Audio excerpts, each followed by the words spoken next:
ನಮಸ್ಕಾರ. ಇವತ್ತು ನಾನು ಯಾವ ಟಾಪಿಕ್ ಬಗ್ಗೆ ಮಾತಾಡ್ತಾ ಇದ್ದೀನಪ್ಪ ಅಂತ ಹೇಳಿದ್ರೆ ಹಣವನ್ನ ಹೇಗೆ ಆಕರ್ಷಿಸೋದು ಅನ್ನೋದು. ನೋಡಿ, ಪ್ರತಿ ಒಂದು ಎಮೋಷನ್ನಿಗೆ ಅದರದೇ ಆದ ಒಂದು ಸ್ಪೆಕ್ಟ್ರಮ್ ಇರುತ್ತೆ. ಆ ಎಮೋಷನ್ ಅಲ್ಲಿ ಮನಿ ಆಗಿರಬಹುದು ಅಥವಾ ಲವ್ ಆಗಿರಬಹುದು, ಅದು ಹೈಯೆಸ್ಟ್ ಫ್ರೀಕ್ವೆನ್ಸಿಯಲ್ಲಿ ಇರುತ್ತೆ. ಮನಿ ಹೇಗೆ ಅಟ್ರಾಕ್ಟ್ ಮಾಡೋದು, ಹಣವನ್ನ ಹೇಗೆ ಆಕರ್ಷಿಸೋದು? ನೀವು ನೋಡಿರ್ತೀರಾ, ಶ್ರೀಮಂತರೇ ಇನ್ನೂ ಶ್ರೀಮಂತರಾಗ್ತಾ ಹೋಗ್ತಿರ್ತಾರೆ. ಕೆಲವರು ಮನಸ್ಸಲ್ಲಿ ಏನು ಅನ್ಕೊಂಡಿರ್ತಾರೋ ಅದೆಲ್ಲವನ್ನು ಸಾಧನೆ ಮಾಡುವಂತ ಶಕ್ತಿ ಇರುತ್ತೆ. ಅವ್ರಿಗೆ ಮಾಡೋಕ್ಕಾಗೋದು ನನ್ಗೆ ಯಾಕೆ ಮಾಡೋಕ್ಕಾಗ್ತಿಲ್ಲ ಅಂತ ಹೇಳಿದ್ರೆ, ಇವತ್ತು ನಾನು ಅದರ ಟ್ರಿಕ್ಸು ಮತ್ತು ಹೇಗೆ ಮ್ಯಾನಿಫೆಸ್ಟೇಷನ್ ಮಾಡೋದು ಅನ್ನೋದ್ರ ಬಗ್ಗೆ ನಿಮ್ಗೆ ಹೇಳ್ಕೊಡ್ತಾ ಹೋಗ್ತೀನಿ. ಮೊದಲನೇದಾಗಿ ನೋಡಿ, ಮನಿ ಅನ್ನೋದು ಒಂದು ಎನರ್ಜಿ. ನೋಡಿ, ಯಾವ ವ್ಯಕ್ತಿ ತುಂಬಾನೇ ಆಕ್ಟಿವ್ ಆಗಿರ್ತಾನೆ, ಚಟುವಟಿಕೆಯಲ್ಲಿರ್ತಾನೆ. ಎಕ್ಸಾಂಪಲ್, ಯಾವುದೋ ಒಂದು ಮಾರ್ವಾಡಿ ಅಂಗಡಿಗೆ ಹೋಗ್ಬಿಟ್ಟು ನೋಡಿ, ಅವ್ರು ಎಷ್ಟು ಆಕ್ಟಿವ್ ಆಗಿರ್ತಾರೆ, ಅವರಿಗೆ ಹಣ ಈಸಿಯಾಗಿ ಫ್ಲೋ ಆಗ್ತಾ ಇರುತ್ತೆ. ಅವರ ಮನಸ್ಸು ಹೇಗಿರುತ್ತೆ ಅಂತ ಹೇಳಿದ್ರೆ, ಮುಂದೆ ಏನು ಮಾಡಲಿ, ಇನ್ನೊಂದೇನು ಬಿಸ್ನೆಸ್ ಮಾಡಲಿ, ಮತ್ತೊಂದು ಬಿಸ್ನೆಸ್ ಮಾಡಲಿ ಅನ್ನೋದ್ರ ಬಗ್ಗೆ ಸದಾ ತಲೆ ಓಡ್ತಾ ಇರುತ್ತೆ. ಯಾರು ಸೋಂಬೇರಿಗಳಾಗಿರ್ತಾರೆ, ನಿರ್ಲಕ್ಷ್ಯದಿಂದ ಇರ್ತಾರೆ, ಅವರಿಗೆ ಹಣ ಬರಲ್ಲ. ಲಕ್ಷ್ಮಿ ಬಹಳ ಚಂಚಲೆ ಅಂತೆ.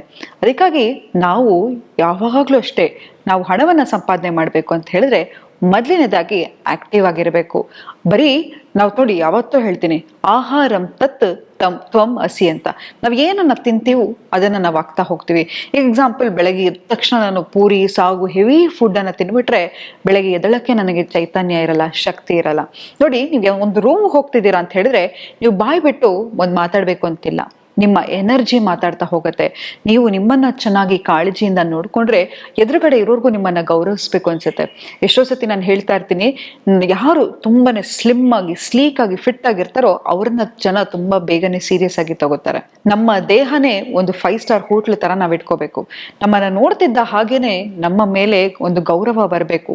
ಹಾಗಾದ್ರೆ ಹೇಗೆ ಅಂತ ಹೇಳಿದ್ರೆ, ನಾವು ಹಾಕೋತಕ್ಕಂತಹ ಬಟ್ಟೆ ಕೂಡ ತುಂಬಾನೇ ಇಂಪಾರ್ಟೆಂಟ್. ನೋಡಿ, ಎಷ್ಟೋ ಸತಿ when you dress up well, ಯಾಕಂತ ಹೇಳಿದ್ರೆ ನಾವು ಯಾವಾಗ ಚೆನ್ನಾಗಿರೋ ಬಟ್ಟೆ ಹಾಕ್ತೀವಿ, ನಮ್ಮ ಮೇಲೆ ನಮಗೆ ಒಂದು ಒಳ್ಳೆ ಭಾವನೆ ಬರ್ತಾ ಹೋಗುತ್ತೆ.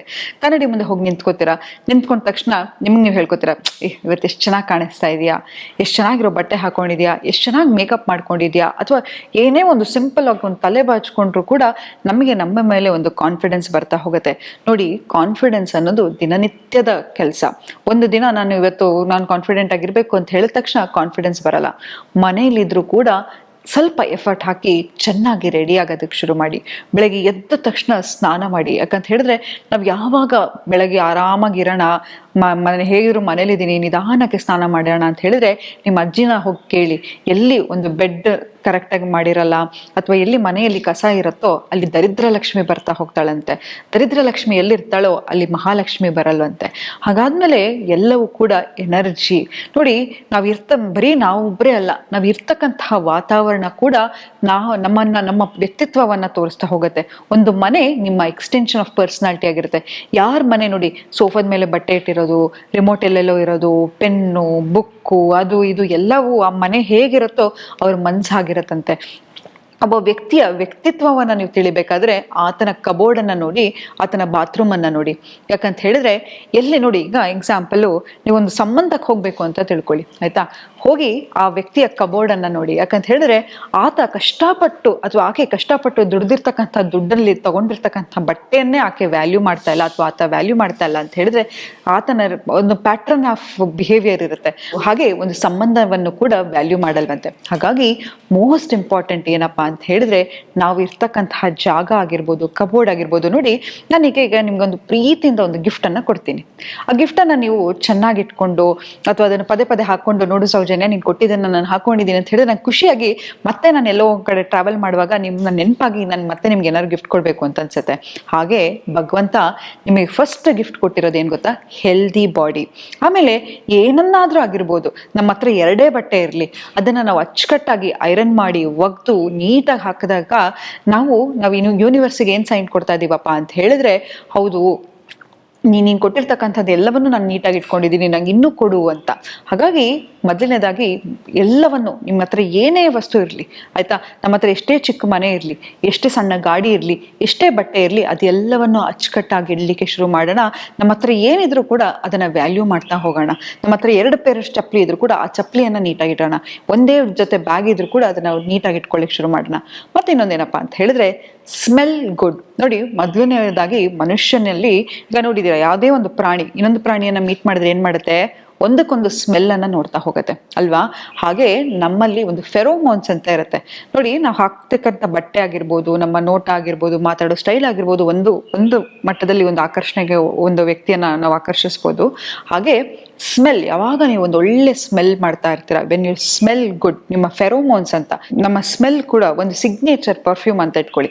ಒಂದು ಪೌಡ್ರ್ ಹಾಕೋದಾಗಿರ್ಬೋದು ಅಥವಾ ಒಂದು ಫ್ರೇಗ್ರೆನ್ಸ್ ಹಾಕೋದಾಗಿರ್ಬೋದು, ಬೇರೆಯವ್ರು ಸ್ಮೆಲ್ ಮಾಡಲಿ ಅಂತಲ್ಲ ಅಥವಾ ಬೇರೆಯವ್ರನ್ನ ಇಂಪ್ರೆಸ್ ಮಾಡೋಕ್ಕಲ್ಲ, ನಿಮ್ಮ ಬಗ್ಗೆ ನಿಮಗೆ ಇದೆಲ್ಲವೂ ಕಾನ್ಫಿಡೆನ್ಸ್ ಅನ್ನ ಮೂಡಿಸ್ತಾ ಹೋಗುತ್ತೆ. ಒಂದು ಸಿಗ್ನೇಚರ್ ಸೆಂಟ್ ಆಗಿರ್ಬೋದು ಅಥವಾ ಡಿಯೋಡ್ರೆಂಟ್ ಆಗಿರ್ಬೋದು, ಇದನ್ನು ನಿತ್ಯ ಬಳಸಲಿಕ್ಕೆ ಶುರು ಮಾಡಿ. ಯಾಕಂತ ಹೇಳಿದ್ರೆ ನಾವು ಹೋಗೋಕ್ಕಿಂತ ಮುಂಚೆ, ನಾವು ಮಾತಾಡೋಕ್ಕಿಂತ ಮುಂಚೆ ನಮ್ಮ ಎನರ್ಜಿ ಮಾತಾಡ್ತಾ ಹೋಗುತ್ತೆ. ಹಾಗೆ ಇದೆಲ್ಲವೂ ಕೂಡ ಫ್ರೇಗ್ರೆನ್ಸ್ ಅಥವಾ ಪರ್ಫ್ಯೂಮ್ ಅನ್ನ ವೀನಸ್ಸಿಗೆ ಹೋಲಿಸ್ತಾರೆ. ನಮ್ಮ ವೀನಸ್ ಇಂಪ್ರೂವ್ ಆಗಬೇಕಾದ್ರೂ ಕೂಡ ನಾವು ಒಳ್ಳೆಯ ಫ್ರೇಗ್ರೆನ್ಸ್ ಅನ್ನ ಯೂಸ್ ಮಾಡ್ತಾ ಹೋಗ್ಬೇಕಾಗತ್ತೆ. ಮತ್ತೆ ನೋಡಿರ್ಬೋದು ನೀವು ಹಳೆ ಕಾಲದ ಫಿಲಮ್ಗಳನ್ನ ನೋಡಿ, ಆ ಫಿಲಮಲ್ಲಿ ಏನು ತೋರಿಸ್ತಾನೆ ಅಂತ ಹೇಳಿದ್ರೆ, ಯಾರು ಒಬ್ಬ ವಿಲನ್ ಇರ್ತಾನೆ, ಅವನ ಹತ್ರ 3-4 ಕಾರ್ ಇರುತ್ತೆ, ಕೆಲ್ಸದವ್ರು ಇರ್ತಾರೆ, ದೊಡ್ಡ ಮನೆ ಇರುತ್ತೆ, ಹಣ ಇದ್ದವರೆಲ್ಲ ಈವಿಲ್ ಮೈಂಡ್ ಇರೋರು ಅಥವಾ ಕೆಟ್ಟವರು ಅಂತ ನಮ್ಮ ಬ್ರೈನಿಗೆ ವೈರ್ ಆಗ್ಬಿಟ್ಟಿದೆ ಆಯ್ತಾ. ಅದೇ ಒಬ್ಬ ಹೀರೋ ನೋಡಿ ತುಂಬಾನೇ ಕಷ್ಟಪಡ್ತಾ ಇರ್ತಾನೆ, ಕೂಲಿ ಕೆಲಸ ಮಾಡ್ತಿರ್ತಾನೆ, ಕಷ್ಟಪಟ್ಟು ದುಡಿತಾ ಇರ್ತಾನೆ, ಅವನನ್ನ ಹೀರೋ ಅಂತ ಪ್ರೊಜೆಕ್ಟ್ ಮಾಡ್ತಾ ಹೋಗ್ತಾರೆ. ಅದೇ ಸಬ್ಕಾನ್ಶಿಯಸ್ ಮೈಂಡಲ್ಲಿ ಏನಾಗ್ಬಿಟ್ಟಿದೆ ಅಂತ ಹೇಳಿದ್ರೆ, ಹಣ ಇರೋರೆಲ್ಲ ಈವಿಲ್ಲು, ದುಡ್ಡಿದ್ರೆ ಮನುಷ್ಯ ಬದಲಾಗ್ಬಿಡ್ತಾನೆ, ದುಡ್ಡಿದ್ರೆ ಅಹಂಕಾರ ಬಂದ್ಬಿಡುತ್ತೆ ಅಂತ ಹೇಳಿ, ಹೀಗೆ ಹಣದ ಬಗ್ಗೆ ನಾವು ಕೆಟ್ಟ ಕೆಟ್ಟ ಭಾವನೆಗಳನ್ನ ಬೆಳೆಸ್ಕೊಂಡ್ಬಿಟ್ಟಿರ್ತೀವಿ. ಈಗ ನಾನು ನಿಮ್ಮ ಹತ್ರ ಚೆನ್ನಾಗಿ ಮಾತಾಡ್ಬೇಕು, ನಾನು ನಿಮ್ ಜೊತೆ ಇರ್ಬೇಕು ಅಂತ ಹೇಳಿದ್ರೆ ನಿಮ್ಗೆ ನನ್ನ ಮೇಲೆ ಒಳ್ಳೆ ಭಾವನೆ ಇರಬೇಕು ಅಲ್ವಾ. ನಿಮಗೆ ಯಾರೋ ನಿಮ್ಮ ಫ್ರೆಂಡ್ ನಿಮ್ ಬಗ್ಗೆ ಕೆಟ್ಟದಾಗ ಮಾತಾಡ್ತಾ ಇರ್ತಾನೆ ಅಥವಾ ನಿಮ್ ಬಗ್ಗೆ ಕೆಟ್ಟದಾಗ ಯೋಚನೆ ಮಾಡ್ತಿರ್ತಾನೆ ಅಂತ ಹೇಳಿದ್ರೆ ನೀವು ಹೋಗೋನ್ ಜೊತೆ ಇರ್ತೀರಾ? ಇಲ್ಲ ಅಲ್ವಾ. ಹಾಗೆ ಹಣ ಕೂಡ ಅಷ್ಟೇ, ಯಾವಾಗ ನಿಮ್ಮ ಮೈಂಡ್ ಸೆಟ್, ಮನಿ ಮೈಂಡ್ ಸೆಟ್ ಅನ್ನ ಚೇಂಜ್ ಮಾಡ್ತಾ ಹೋಗ್ತಿರೋ, ಆಗ ಹಣ ಈಸಿಯಾಗಿ ಫ್ಲೋ ಆಗ್ತಾ ಹೋಗುತ್ತೆ. ಯಾವಾಗ್ಲೂ ಅನ್ಕೊಳಕ್ ಹೋಗ್ಬೇಡಿ, ಓ ದುಡಿಯೋದು ಕಷ್ಟ, ದುಡ್ಡು ಸಂಪಾದನೆ ಮಾಡೋದು ಹೇಗೆ, ಯಾವಾಗ್ಲೂ ಹಣದ ಬಗ್ಗೆ ಕೆಟ್ಟ ಯೋಚನೆಗಳನ್ನ ಮಾಡ್ತಾ ಹೋಗ್ಬೇಡಿ. ಅದ್ರ ಬದಲಾಗಿ ಈ ತರ ಅಫರ್ಮೇಷನ್ಸ್ಗಳನ್ನ ಹೇಳ್ಕೊಳ್ಳಿ. ಹಣವನ್ನ ಆಕರ್ಷಿಸೋದು ತುಂಬಾನೇ ಸುಲಭ.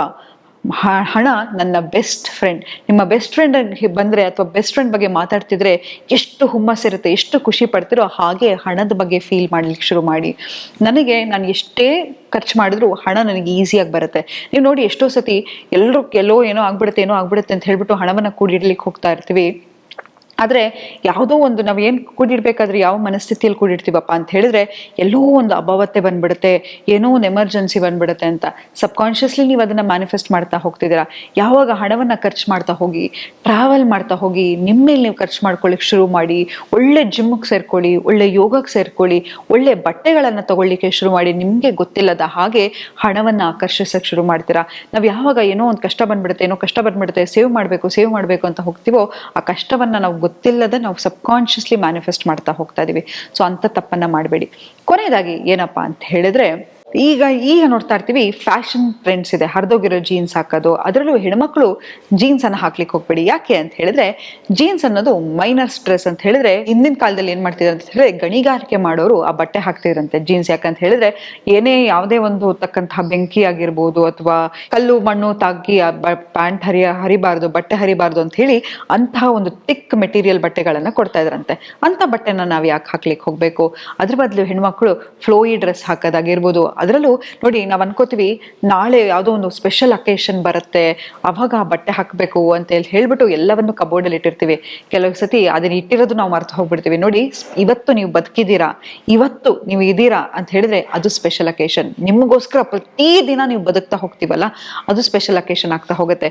ನಾಳೆ ಅನ್ನೋದು ಸುಳ್ಳು ಕಣ್ರಿ. ಯಾರು ನಾಳೆ ನೋಡಿದ್ದಾರೆ ಹೇಳಿ ಅಲ್ವಾ? ಈಗಲೇ ನೀವೇ ನೋಡ್ತಾ ಇದ್ದೀರಾ, ಪ್ರಪಂಚ ಇವತ್ತಿದ್ದ ಹಾಗೆ ನಾಳೆ ಇರ್ತಾ ಇಲ್ಲ. ಹಾಗಾಗಿ ಇವತ್ತ ಸ್ಪೆಷಲ್ ಅಕೇಶನ್ ಇದೆ, ಯಾವುದನ್ನು ನಾಳೆಗೋಸ್ಕರ ಎತ್ತಿಡ್ಲಿಕ್ಕೆ ಹೋಗ್ಬೇಡಿ. ಕೊನೆಗೆ ಅದು ನಮ್ಗೆ ಸಿಗತ್ತೋ ಬೇರೆಯವ್ರಿಗೆ ಸಿಗತ್ತೋ ಗೊತ್ತಿಲ್ಲ. ಹಾಗಾಗಿ ಒಳ್ಳೆ ಬಟ್ಟೆಗಳನ್ನ ಹಾಕಕ್ ಶುರು ಮಾಡಿ, ಒಳ್ಳೆ ಆ ಜಾಗಕ್ಕೆ ಹೋಗಕ್ ಶುರು ಮಾಡಿ. ಇದೆಲ್ಲವನ್ನು ನೀವು ಏನಾಗಿರ್ತೀರೋ ಅದನ್ನ ಅಟ್ರಾಕ್ಟ್ ಮಾಡ್ತಾ ಹೋಗ್ತೀರಾ. ನೀವು ಯಾವಾಗ ಒಳ್ಳೆ ಬಟ್ಟೆಗಳನ್ನ ಹಾಕ್ತಿರ್ತೀರಾ, ಹಣದ ಬಗ್ಗೆ ಒಳ್ಳೆ ಭಾವನೆಗಳನ್ನ ಬೆಳೆಸ್ಕೊತಾ ಹೋಗ್ತೀರಾ, ಹಣ ನಿಮ್ಮನ್ನ ಹುಡ್ಕೊಂಡ್ ಬರುತ್ತೆ. ಹಾಗೆ ಬೆಳಗ್ಗೆ ಮತ್ತೆ ರಾತ್ರಿ ಹಣದ ಅಫರ್ಮೇಷನ್ಸ್ ಗಳನ್ನ ಹೇಳ್ಕೊತಾ ಹೋಗಿ. ಮಲ್ಗಕ್ಕಿಂತ ಮುಂಚೆ ಅಥವಾ ಎದ್ದ ತಕ್ಷಣ ನಿಮ್ಮ ಸುಪ್ತ ಮನಸ್ಸು ತುಂಬಾನೇ ಆಕ್ಟಿವ್ ಆಗಿರುತ್ತೆ. ಮನಿ ನನ್ನ ಫ್ರೆಂಡು, ಮನಿ ನನಗೆ ಈಸಿಯಾಗಿ ಫ್ಲೋ ಆಗುತ್ತೆ, ನಾನು ಹೆಚ್ಚು ಹೆಚ್ಚು ಹಣವನ್ನ ಸಂಪಾದನೆ ಮಾಡ್ತಾ ಇದ್ದೀನಿ, ನಾನು ಎಷ್ಟು ಖರ್ಚು ಮಾಡ್ತೀನೋ ಅದ್ರ 10ರಷ್ಟು ಹಣವನ್ನ ಸಂಪಾದನೆ ಮಾಡ್ತಾ ಇದ್ದೀನಿ. ಹೀಗೆ ನಿಮ್ಗೆ ಹೇಗೆ ಟೈಲರ್ಡ್ ಅಫರ್ಮೇಷನ್ಸ್ ಅನ್ನ ಮಾಡ್ಕೋತಾ ಹೋಗಿ. ಇದೆಲ್ಲವನ್ನು ಮಾಡ್ತಾ ಹೋದ್ರೆ ಹಣವನ್ನ ಈಸಿಯಾಗಿ ಆಕರ್ಷಿಸ್ತಾ ಹೋಗ್ಬೋದು. ಮೋಸ್ಟ್ ಇಂಪಾರ್ಟೆಂಟ್ ಅಂತ ಏನು ಹೇಳಿದ್ರೆ, ಚೆನ್ನಾಗಿ ರೆಡಿ ಆಗೋದಾಗಿರ್ಬೋದು, ನಿಮ್ಮ ಕಬೋರ್ಡ್ ಆಗಿರ್ಬೋದು, ನಿಮ್ಮ ಬಾತ್ರೂಮ್ ಆಗಿರ್ಬೋದು, ನಿಮ್ಮ ಕಿಚನ್ ಆಗಿರ್ಬೋದು, ಮನೆಯನ್ನ ಎಷ್ಟು ಅಚ್ಚುಕಟ್ಟಾಗಿ ಇಡ್ತಿರೋ ಲಕ್ಷ್ಮಿ ತಾನಾಗೆ ತಾನು ಒಲ್ಲಿ ಬರ್ತಾಳೆ ಅಂತ ಹೇಳ್ತಾ ಇವತ್ತಿನ ಸಂಚಿಕೆಯನ್ನು ನಾನು ಮುಕ್ತಾಯಗೊಳಿಸಿದ್ದೀನಿ. ಧನ್ಯವಾದಗಳು.